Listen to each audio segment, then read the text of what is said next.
Hi అండి. నమస్తే. Welcome to my channel. ఈరోజు స్పెషల్ ఏంటంటే, మా అమ్మ చేతి వంట. ఈ వర్షాకాలం సీజన్‌లో దొరికే తాటి పండ్లతో తాటి రొట్టె. ఇది గోదావరి జిల్లా స్పెషల్ ఫుడ్ అండి. ఇంకా చెప్పాలంటే, తాటి రొట్టె పాతకాలం నాటి మా గోదావరోళ్ళ కేక్. ఇప్పుడు పిల్లల ఆకలి అంటే స్నాక్స్‌గా పిజ్జాలు, బర్గర్‌లు వంటివి ఆర్డర్ పెట్టుకొని మరీ తింటున్నారు. కానీ నిన్నటి తరం వరకు ఇంట్లోనే రుచిగా, శుచిగా, సీజన్‌కి అనుగుణంగా ఫుడ్ తయారు చేసుకునేవారు. దాన్నే పిల్లలకి పెట్టేవారు. అలాంటి సీజనల్ ఫుడ్‌లో ఒకటి ఈ తాటి రొట్టె. ఈ వర్షాకాలం సీజన్‌లో దొరికే తాటి పండ్లతో ఎన్ని వెరైటీస్ చేస్తారో తెలుసా మా గోదావరోళ్ళు? తాటి రొట్టె, తాటి గారెలు, తాటి ఇడ్లీ, తాటి అప్పాలు ఇలా. ఈరోజు వీడియోలో మా అమ్మ చేసే తాటి రొట్టె చూపిస్తాను. తాటి రొట్టె తయారీ విధానానికి కావలసిన పదార్థాలు కూడా చాలా తక్కువే. ఫ్రెష్‌గా దొరికే తాటిపళ్ళు, బియ్యం రవ్వ, కావలసినంత బెల్లం, కొబ్బరికూరు, నూనె అంతే. తాటికాయలు 2 తెచ్చుకొని శుభ్రంగా కడిగి పైన తొక్కు తీసి లోపల వాటిని బాగా మెత్తగా అయ్యేలా చేయాలి. చూడండి 2 తాటికాయలకి 6 టెంకలొచ్చాయి. ఇప్పుడు ఏం చేయాలంటే, ఈ తాటికాయల టెంకెల నుంచి గుజ్జు ఒక బేసిన్‌లోకి తీయాలి. అమ్మ అయితే ఇలా తురుము చేసేది ఉంటది కదా! ప్రతి వాళ్ళ ఇంట్లోనూ ఉంటాయి. ఏదో ఒక షేప్‌లో ఉంటాయి కదా! దాంతో చేసుకుంటే చాలా ఈజీగా గుజ్జు తీసేయొచ్చు. దీన్ని తాటి పేసం అని కూడా అంటారు. ఇలా గుజ్జు తీయడమే పెద్ద టైమ్ టేకింగ్ ప్రాసెస్ అండి. మిగిలిన ప్రాసెస్ అంతా ఈజీయే కానీ, ఇదే కొంచెం టైం పట్టేస్తది. ఇదిగోండి మొత్తం అంతా తాటి పేసం తీయడం అయితే అయింది.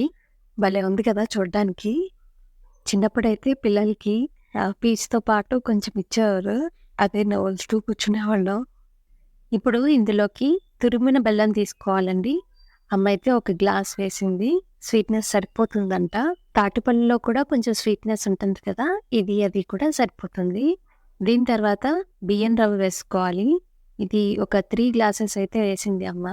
అదే మీరు తాటి ఇడ్లీ కనుక చేసుకోవాలి అనుకుంటే, ఈ బియ్యం రవ్వకి బదులుగా ఇడ్లీ రవ్వ వేసుకోవచ్చు. ఏది చేసుకోవాలన్నా ముందు ప్రాసెస్ ఒకటే. దాని తర్వాత రకరకాల షేప్స్‌లో చేసుకొని, గారెలైతే గారెలు, అప్పాలైతే అప్పాలు అలా ప్రిపేర్ చేసుకోవచ్చు. ఇప్పుడు వేసిన రవ్వంతా కలిసేటట్టు బాగా కలుపుకోవాలి. పాతకాలంలో అయితే ఈ తాటి రొట్టె అన్నది నిప్పుల మీద కాల్చేవారు. చాలా టేస్టీగా ఉండేది. కానీ ఇప్పుడు అంతలా ఎవరు చేయట్లేదు. జస్ట్ కుక్కర్‌లో వేసేసుకుంటే తాటి రొట్టె ఈజీగా అయిపోతుంది. ఇప్పుడు దీంట్లో కొబ్బరి కూర వేసుకోవాలండి.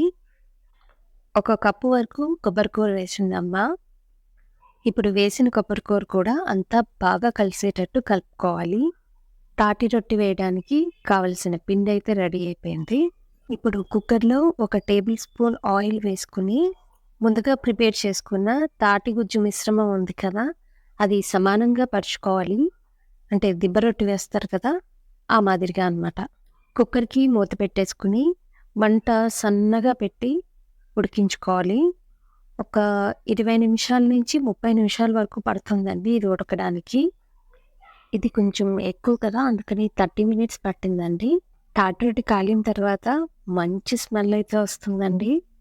దీన్నింకా తిరగేయక్కర్లేదండి. వేడి చల్లారిన తర్వాత ఇలా ముక్కల కింద కోసేసుకోవాలి. ఇది వేడి మీద మాత్రం తినకూడదండి. వేడి పూర్తిగా చల్లారిన తర్వాతనే తినాలి. అప్పుడే టేస్ట్ బావుంటుంది. అందుకే ముందు రోజు నైటే వేసేసుకొని మర్నాడు ఉదయాన్నే తినేవాళ్ళం. చాలా బావుండేది. ఇక్కడ ఫస్ట్ అయితే మా నాన్నగారు టేస్ట్ చూస్తున్నారు. పక్కనున్న మా సాయిగాడిని చూడండి ఎలా చూస్తున్నాడో. ఎప్పుడు పెడతారా అని. మా నాన్నగారైతే ఫీడ్‌బ్యాక్ ఇచ్చేసారు. చాలా బాగా కుదిరిందని. మరి వీడియో నచ్చితే కనుక మీరు కూడా ఒక లైక్ చేయండి.